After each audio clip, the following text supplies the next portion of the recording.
Ada yang bertanya kemarin itu, dari mana sih halal bihalal itu muncul? Halal bihalal itu adalah tradisi keislaman yang muncul di Indonesia.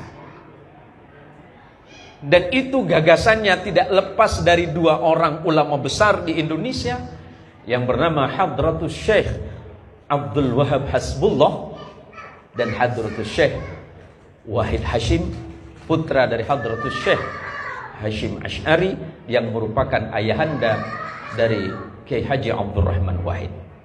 Pada tahun 1948, ini jadi sejarah ini Kiai. Sekedar mengingatkan saja, mungkin lupa atau memang belum pernah dengar.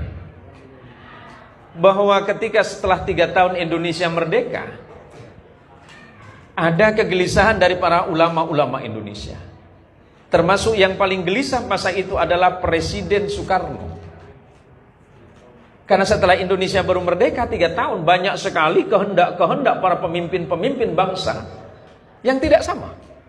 Ada yang menginginkan negara khilafah, ada yang menginginkan negara federasi, ada yang menginginkan negara republik. Sampai kemudian di antara pemimpin-pemimpin bangsa ini saling tidak teguran. Nah gitu.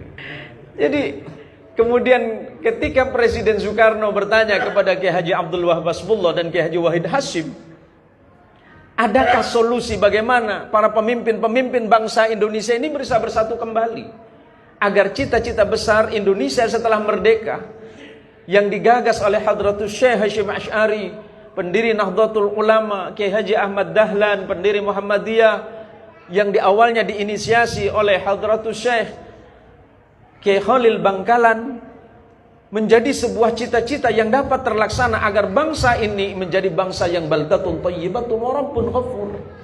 Agar di antara kita tidak ribut lagi. Nah akhirnya kemudian apa kata Kiai Haji Abdul Wahab Hasbullah? Tenang Pak Presiden Soekarno, kita punya cara.